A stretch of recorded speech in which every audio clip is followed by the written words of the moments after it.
안녕하세요. 여러분들에게 IT 기기와 신발을 리뷰하는 남자 신발로밋의 조시입니다.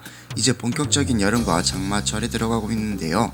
6월 둘째 주 IT 소식들에는 어떤 것들이 있을지 지금부터 함께 만나보시죠.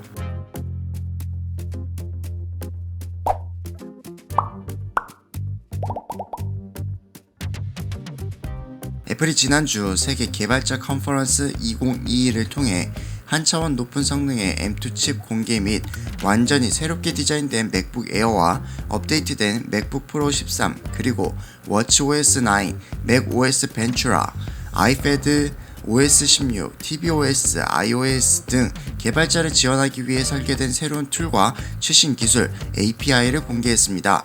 M2 칩의 경우 TSMC의 2세대 5나노미터 공정 기술을 적용해 M1 대비 18% 향상된 속도의 CPU, 35% 강력한 수준의 GPU, 40% 향상된 속도의 뉴럴 엔진 성능을 자랑합니다.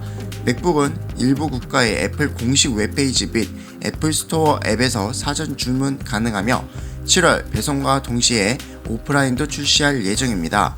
가격은 맥북 에어 169만원부터 맥북 프로 13은 179만원부터 시작됩니다. 그리고 iOS 16, 아이패드 OS 16, 워치OS 9, 맥OS 벤츄라 운영체제 지원 모델이 공개되었는데, 먼저 iOS 16은 2017년 이후 출시된 아이폰 A 시리즈 및 아이폰 X 이후 모델부터 지원하며 아이폰 6s, 아이폰 7, 오리지널 아이폰 SE, 7세대 아이팟 터치 등 일부 구형기기는 더 이상 지원하지 않습니다. 또 아이패드 OS 16 버전은 3세대 아이패드 에어, 5세대 아이패드, 5세대 아이패드 미니 이후 모델부터 지원합니다. 2014년 출시된 아이패드 에어 2 및 2015년 출시된 아이패드 미니 4 지원은 중단되었습니다. 워치OS 9을 실행하기 위해서는 iOS 16 버전이 설치된 아이폰 A 시리즈 및 아이폰 X 이후 모델이 필요하며, 이번 버전은 애플워치 시리즈 3에 대한 지원이 중단되었습니다. 끝으로 맥OS 벤츄라는 맥북 2017, 맥북 프로 2017, 아이맥 2017, 아이맥 프로 2017 이후 모델부터 인텔 및 애플 기반 데스크톱 및 노트북 PC를 지원합니다.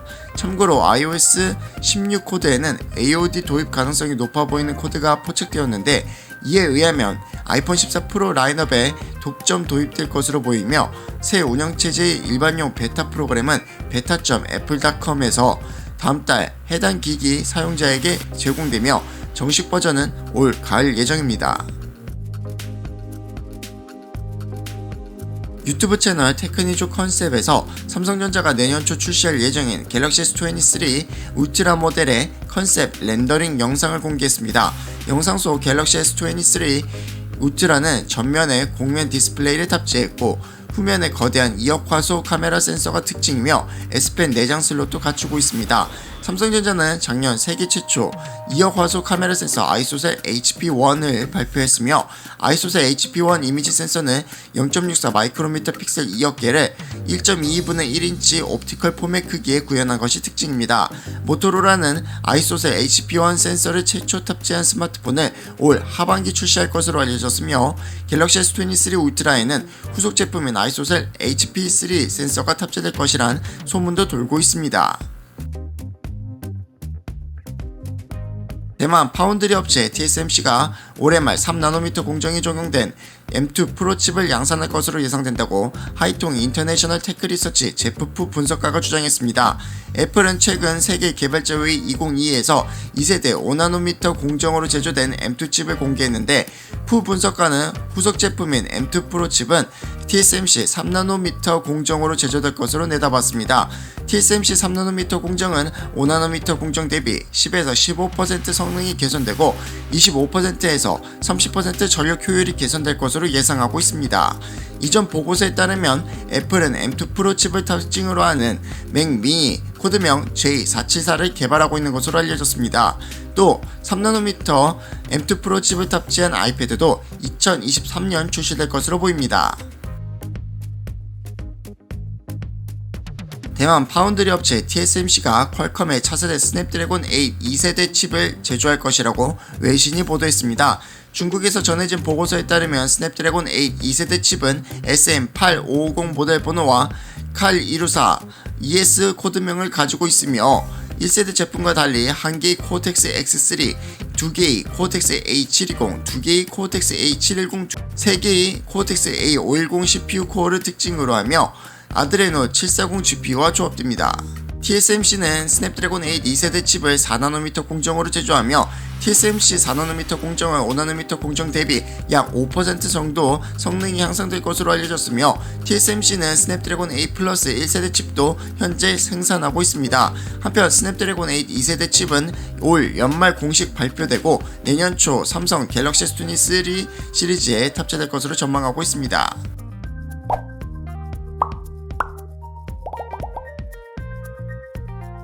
인텔 아크 A730M GPU 성능이 엔비디아 지포스 RTX 3070 랩톱 버전과 비슷하다는 소식이 전해졌습니다.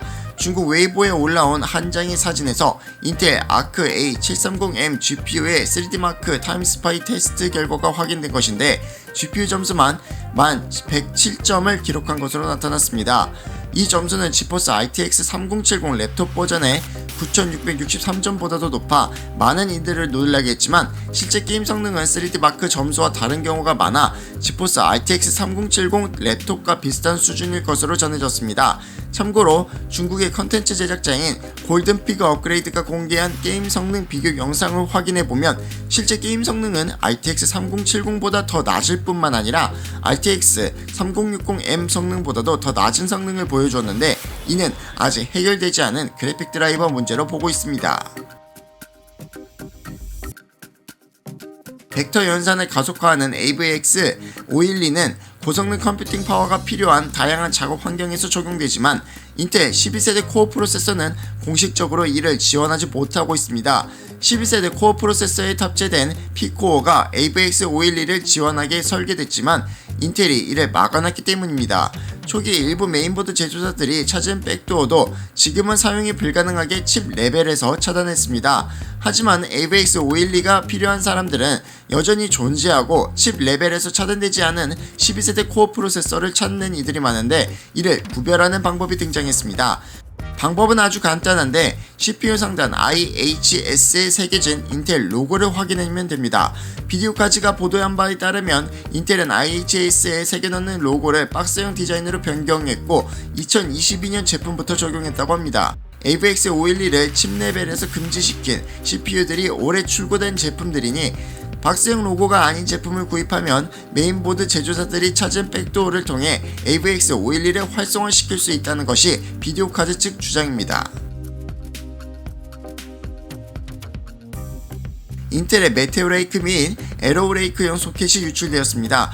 벤치라이프에 따르면 기존 루머였던 메테오레이크 및 에로우레이크형 새로운 소켓인 LJ2551이 아니라 LJ1851이라고 밝혔으며 LJ2551은 현재 인텔의 출시 계획 제품엔 없지만 주 BGA 패키지 제품에 사용될 수 있다고 말했습니다. 유출된 LGA1851 소켓의 크기는 현재 인텔 12세대 엘더레이크와 올해 말 출시될 랩터레이크에서 사용될 LGA1700과 동일하지만 IHS 즉 히트 스프레더 높이가 근소하게 변경되었습니다. 또한 해당 유출에선 에로레이크가 메테오레이크보다 먼저 표시되어 있었는데 이는 인텔이 두 제품을 동시에 출시하거나 에로레이크가 메테오레이크보다 먼저 출시하게 될 것을 의미하며 두 제품은 구조상 매우 유사할 것으로 예상하고 있습니다. 이번 유출을 통해 메테오레이크와 에로레이크의 소켓 크기는 LG1700과 동일해 기존 CPU 쿨러와 호환이 가능하다고 생각할 수도 있지만 IHS 높이 변경으로 인해 완벽 호환이 가능할지는 의문입니다. 한편 유저들 사이에선 성능이 좋아지는 건 좋지만 소켓을 3세대까지는 유지시켜줬으면 좋겠다는 반응을 보여줬습니다.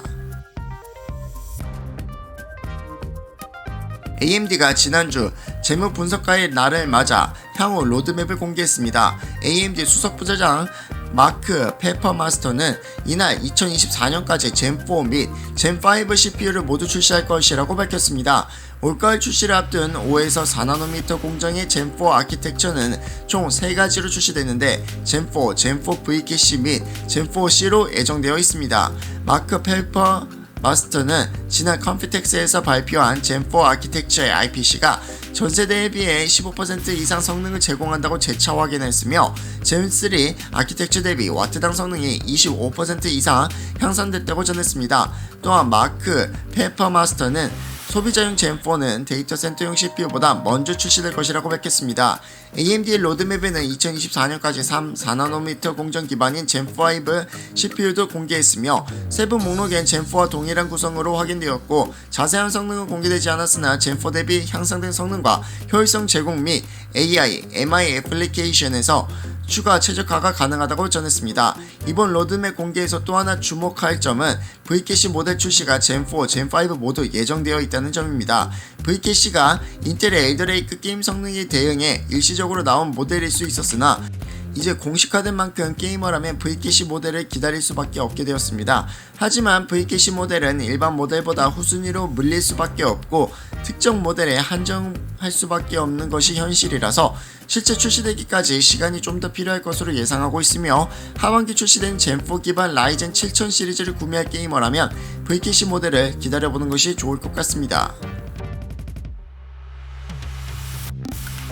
지난주 SK 하이닉스가 현존 세계 최고 성능 D램인 HBM3 양산을 시작했다고 밝혔으며 이는 제품 개발 7개월 만입니다. HBM은 여러 개의 D램을 수직으로 연결해 기존 D램보다 데이터 처리 속도를 혁신적으로 끌어올린 고부가 가치 고성능 제품인데 이번에 양산을 시작한 HBM3는 FHD 영화 163편을 1초에 전송하는 최대 819GB/s 속도를 제공합니다. SK 하이닉스는 HBM3 D램을 엔비디아에 공급하며 엔비디아는 최근 SK 하이닉스의 HBM3 샘플에 대한 성능 평가를 마치고 오는 3분기 출시 예정인 신제품 H100에 HBM3를 결합해 가속 컴퓨팅 등 AI 기반 첨단 기술 분야에 공급할 계획입니다. SK 하이닉스는 엔비디아의 일정에 맞춰 HBM3 생산량을 늘려가기로 했습니다. SK 하이닉스 노종원 사장은 당사는 엔비디아와의 긴밀한 협력을 통해 프리미어 D램 시장에서 톱클래스 경쟁력을 확보했다며 앞으로도 개방형 협업을 지속해 고객의 필요를 선제적으로 파악해 해결해주는 솔루션 프로바이더가 되겠다라고 말했습니다.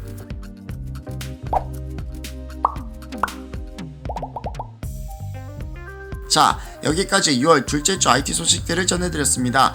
이제 하반기에 들어서면서 새로운 IT 기기 소식들이 슬슬 상대적으로 많이 나오기 시작했습니다.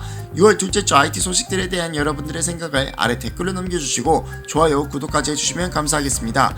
그럼 여러분들에게 IT 기기와 신발을 리뷰하는 남자 신발로밋의 조씨는 다음 영상에서 찾아뵙겠습니다.